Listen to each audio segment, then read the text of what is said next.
Hi friends, how are you? So today is 26 Feb. चलिए देखते हैं आज क्या है।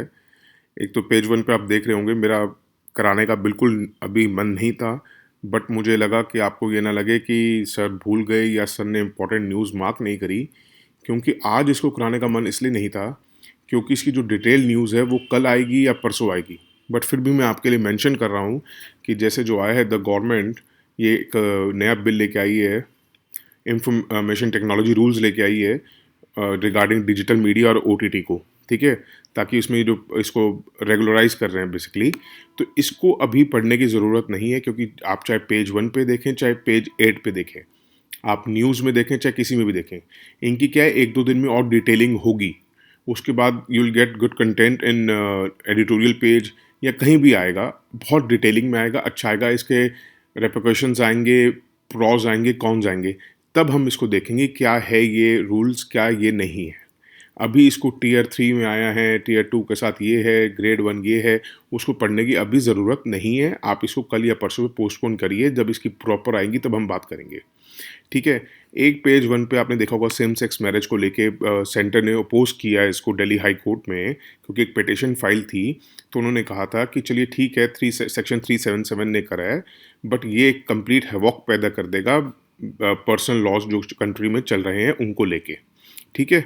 उसमें आपने ये जो मैंने पूरी लाइन लिखी है, ये कभी भी ऐसे कोई, ये देखिए, ये प्रीलिम्स के लिए वालों के लिए नहीं है, पहले बता दूं मैं आपको, ये मेंस वालों के लिए है कि अगर कोई भी वुमेन एम्पावरमेंट पे या बहुत जो रेशनलाइजिंग लॉज के ऊपर या लॉज को कंपैरेटिवली अगर कि कोर्ट वर्सेस सेंटर आता है, तो उसमें आप ये जो मैंने आपको ये स्टेटमेंट दी है कि centre oppose the marriage any changes to the existing laws to recognise same sex marriages, that it would create a complete havoc with the delicate balance of personal laws in the country.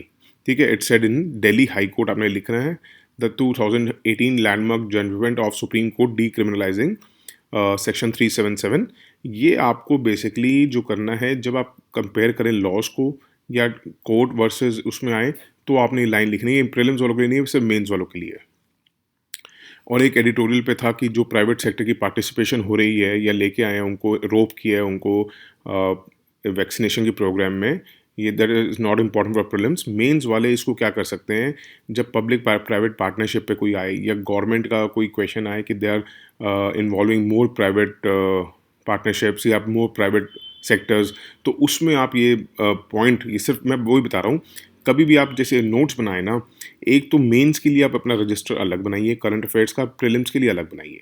जो mains के लिए बना रहे हैं उनमें देखिए वो आपके ऊपर डिपेंड करता है। कई लोग सेक्शंस में डिवाइड कर देते हैं कि ये ज्योग्राफी के लिए, मैं पॉलिटी का, जैसे मैंने किया होता बेसिकली, हम लोग क्या करते थे कि मेंस का जो मैंने एक वो बना रखा था पूरा सेट, उसमें रजिस्टर में मैं मतलब ये लगा के चलिए कि अगर उस पे रजिस्टर में 100 पेजेस हैं, तो मैं 10 दे देता था इकोनॉमी को, 15 दे देता था पॉलिटी को, क्योंकि पॉलिटी पे ज़्यादा क्वेश्चन आते हैं करंट के। इकोनॉमी को थोड़ा ज़्यादा दे दिया, ज्योग्राफी को थोड़े कम दे दिए, हिस्ट्री को थोड़े कम दे दिए, मगर मैं ऐसे डिवाइड कर लेता था सेक्शंस में। तो जैसे ये आप इकोनॉमी में डाल सकते हैं कि प्राइवेट सेक्टर का जो है, जैसे ये ऊपर वाली जो जजमेंट है मैं ये डालूंगा पॉलिटी में। ठीक है, इसको मैं लिख लूँगा, एक कोट की तरह लिख लूँगा, ताकि जब मैं अपना मेंस आंसर राइटिंग करूँगा या जब मुझे ऐसे आएगा, तो उसमें मैं ये पॉइंट्स मेंशन करूँगा, तो बड़ा अच्छा कोटिंग करके लगेगा। तो वैसे ही आप इसमें देखिए ये वाला जो प्राइवेट सेक्टर की पार्टनरशिप मतलब सपोर्ट करने के लिए वैक्सीनेशन प्रोग्राम को, ये आप अपना पॉलिटी में भी डाल सकते हैं, आप इसको इकोनॉमी में भी डाल सकते हैं। ठीक है। उस वक्त एडिटोरियल पे वो जो नेपाल के बारे में था वो बिल्कुल भी इंपॉर्टेंट नहीं है, बट प्रीलिम्स वाले ना ये सिंह दरबार ज़रूर लिख लीजिए, सिंह दरबार, क्योंकि ना एक बारी मुझे याद है प्रीलिम्स में क्वेश्चन आया था, मुझे साल याद नहीं है, I am really sorry, but वो क्वेश्चन आया था जिसमें ना जो डिस्प्यूटेड स्टेट्स चल रही थी ना, उनके पार्लियामेंट्स दे रखी थी और उनके नाम दे रखे थे। जैसे आपको पता होगा जापान का डाइट है, तो वैसे ही कुछ नाम दे रखे थे, तो मिसमैच करके आपको कंपेयर करना था। तो थोड़ा सा आप ये नोट बना लीजिए, बहुत लंबी चौड़ी बात नहीं है। सिंह दरबार जो है नेपाल में, जहाँ पे पार्लियामेंट ऑफ नेपाल की सीट है, उसको सिंह दरबार कहते हैं। पहले यहाँ पार्लियामेंट नहीं था, बट अब ये 1950s के बाद यहाँ पे पार्लियामेंट भी बना दिए, तो ये थोड़ा सा देख लीजिए आप। इससे ज़्यादा करने की जरूरत नहीं है, सिंह दरबार नेपाल पार्लियामेंट, बस ये लिख लेना, ज़्यादा लंबा चौड़ा नहीं लिखना। फिर एडिटोरियल पे एंटी डिफेक्शन लॉ के बारे में, तो मैं उसको भी डिटेल में बताऊंगा कि आपको वैसे प्रीलिम्स वालों के लिए जो मैं भी एडिटोरियल डिस्कस करूंगा, प्रीलिम्स वालों के लिए मेरा मतलब ये नहीं है कि एक अलग सेट है स्टूडेंट्स का जो प्रीलिम्स की तैयारी कर रहे हैं, एक अलग सेट है जो मेंस की तैयारी कर रहे हैं। मेरा मतलब होता है प्रीलिम्स वालों के लिए, मतलब रजिस्टर की बात कर रहा हूँ मैं, कि आप जब मैं प्रीलिम्स वालों के लिए बोलूँ तो इसका मतलब आपका प्रीलिम्स का रजिस्टर खुल जाना चाहिए, मेंस वालों के लिए बोलूँ तो आपको मेंस का रजिस्टर खुल जाना चाहिए। मेरे लिए तो यही है कि जो मुझे सुन रहे हैं या वैसे जो भी पेपर दे रहे हैं, ये नहीं कि सिर्फ मुझे सुन रहे हैं, जो भी पेपर दे रहे हैं सबका क्लियर होना चाहिए, अच्छे रिजल्ट आए, मे the best man win. But prelims वालों के लिए मेरा मतलब होता है कि ऐसा नहीं है कि वो प्रीलिम्स देंगे मेंस नहीं पहुंचेंगे, सिर्फ इतना ही है कि रजिस्टर खोल लीजिए प्रीलिम्स वालों का और फिर मेंस वालों का। तो एंटी डिफेक्शन लॉ हमने जो पिछले लेक्चर्स में आपने पता होगा आपको, जो आप डेली सुन रहे हैं, तो एंटी डिफेक्शन लॉ का हमने प्रॉपरली वो बनाया था प्रॉपर चार्ट। उससे ज़्यादा कुछ नहीं करना है, जो मैं एडिटोरियल डिस्कस करूँगा वो भी आपने मेंस के लिए खोलना है, प्रीलिम्स के लिए नहीं खोलना है। एक पेज 8 पे था Indian national centre for ocean information services.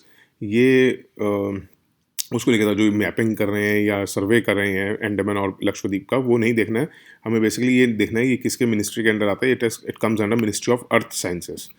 ठीक है, कई बार आदमी ये जब आता है ओशन इन्फॉर्मेशन का, याद रखिएगा ओशंस को लेके, अर्थ के मिनरल्स को लेके जब भी होगा वो मिनिस्ट्री ऑफ अर्थ साइंसेज में होगा, ministry of science and technology environment से नहीं होगा। उसके बाद ये पर्टिकुलरली जो मैं बता रहा हूँ, जो विजयनगर एम्पायर के जो कृष्णदेवराय थे, ये हम लोग वैसे हिस्ट्री में पढ़ेंगे, जब भी पढ़ेंगे आप लोग भी अगर पढ़ रहे होंगे तो देखा होगा उसमें। मैं थोड़ा सा वो पॉइंट्स बता रहा हूँ, कोई कई बार जो हिस्ट्री की बुक्स में हमें नहीं मिलते हैं, सिर्फ थोड़ा सा एक बारी बैकग्राउंड दे के मैं आज आपको, सिर्फ ये नहीं है कि मैंने कृष्णदेवराय पे सारा बता दिया, वो जो हम करेंगे अपनी तैयारी तभी करेंगे। ये मैं वो दे रहा हूँ जो बुक्स में जनरली नहीं मिलता है। ये मेंस वाली अपनी डायरी बंद कर दो, प्रीलिम्स वाले ही लिखना सारा, कि एक तो विजयनगर एम्पायर हरियाणा बुक का, ये सब बैकग्राउंड देने के लिए, मुझे पता है तो बुक में दिया होगा।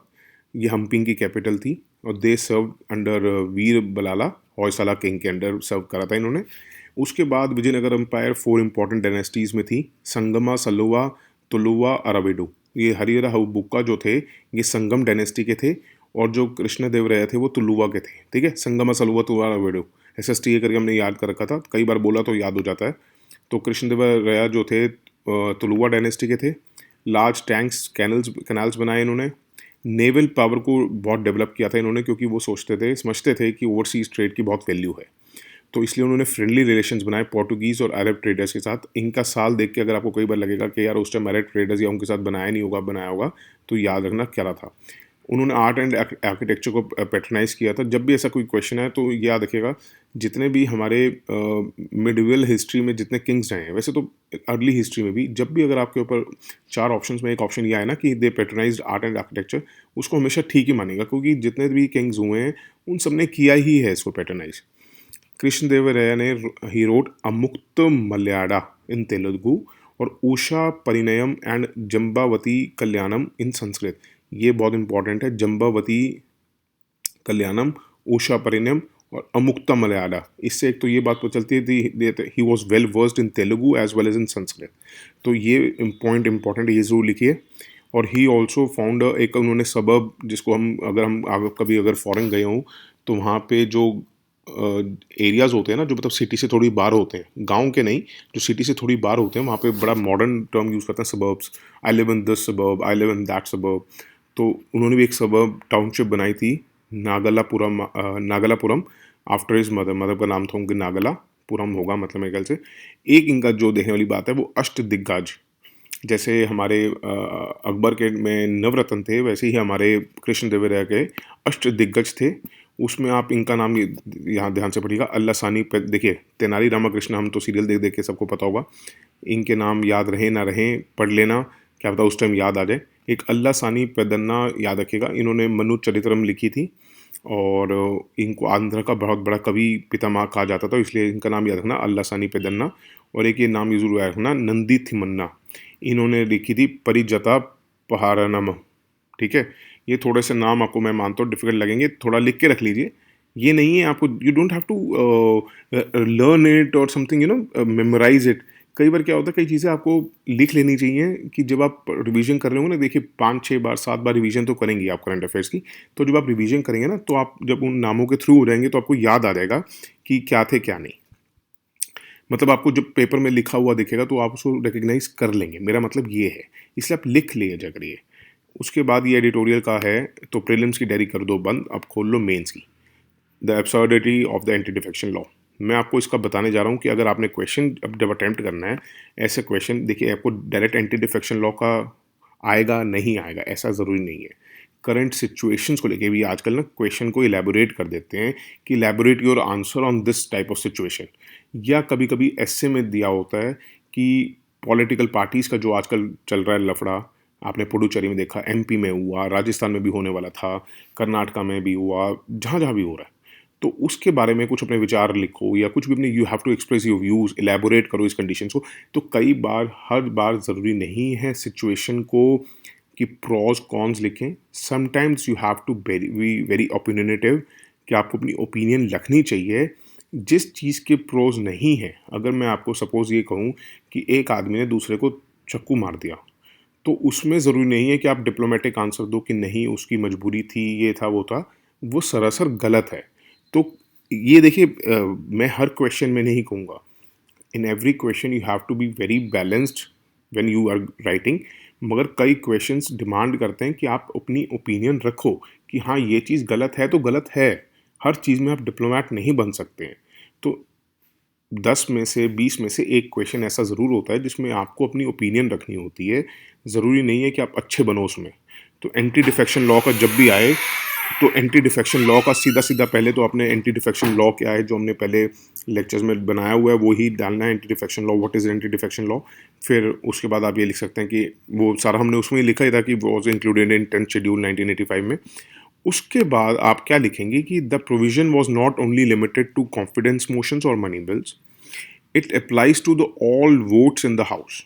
ठीक है, इसके बाद वो आप लिखना कि वो राज्यसभा, अभी मैं सब इसका मतलब बताऊंगा कि क्यों ये इंपॉर्टेंट है लिखना, कि राज्यसभा में भी ये इंक्लूडेड है, लेजिस्लेटिव काउंसिल में भी चलता है, जिनका कोई से नहीं है स्टेबिलिटी का गवर्नमेंट की।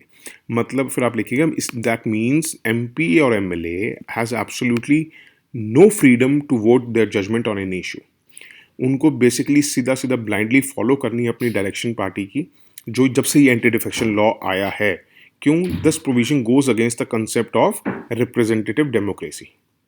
ठीक है, आप कहिएगा रिप्रेजेंटेटिव, फिर उसके बाद नेक्स्ट पैरा में कि रिप्रेजेंटेटिव डेमोक्रेसी के दो ब्रॉडली कंसेप्ट्स हैं, कि एक तो जो हम एमपी बनाते हैं, they are the agent of voters, they are not agent of the party, they are the agent of voters.